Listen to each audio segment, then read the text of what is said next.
ગુજરાતની લોક સંસ્કૃતિની ઝાંખી કરાવતા વિશ્વવિખ્યાત તરણેતરના મેળાનો પ્રારંભ. સૌરાષ્ટ્રની લોક સંસ્કૃતિ સાથે મેળાનું વિશેષ મહત્વ છે. તહેવાર અને જન્મદિવસની જેમ સૌરાષ્ટ્રના મેળાની લોકો કાગડોળે વાટ જોતા હોય છે.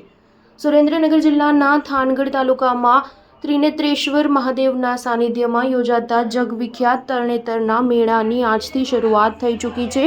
ભાદરવા સુદ ત્રીજના દિવસે સવારે 9:30થી મેળાનો આરંભ થઈ ચૂક્યો છે. આજથી સતત 3 દિવસથી સૌરાષ્ટ્રમાં લોકો આ મેળાનો આનંદ માણશે. મેળાનું નામ લેતા મોટા મોટા ચકડોળ રમકડાની દુકાનો, અવનવી ખાણીપીણીની દુકાનો અને માનવ મહેરામણ નજરની સામે ફરવા લાગે છે. જોકે તરણેતરનો મેળો આ બધી વાતોની સાથે પોતાના ઇતિહાસ અને પૌરાણિક કથાઓ અને ધાર્મિક મહત્વને લઈને પણ દેશ દુનિયામાં પ્રખ્યાત છે. ભાદરવા સુદ ત્રીજથી શરૂ થતા આ મેળાનો આરંભ મહાદેવની પૂજા સાથે થાય છે. ત્યારબાદ ચોથના દિવસથી મેળાની અસલ રંગત જામે છે. રાસ ગરબા, દુહા અને છંદની રમઝટ બોલાય છે. ટીટોળી અને હુડા રાસ આ મેળાની આગવી ઓળખ છે. છેલ્લે પાંચમના દિવસે સવારે ગંગા અવતરણ આરતી બાદ પાળિયાદના મહંત દ્વારા ત્રિનેત્રેશ્વર મહાદેવને 52 ગજની ધજા ચડાવવામાં આવે છે. મેળાના છેલ્લા દિવસે મંદિરની 3 દિશામાં આવેલા કુંડામાં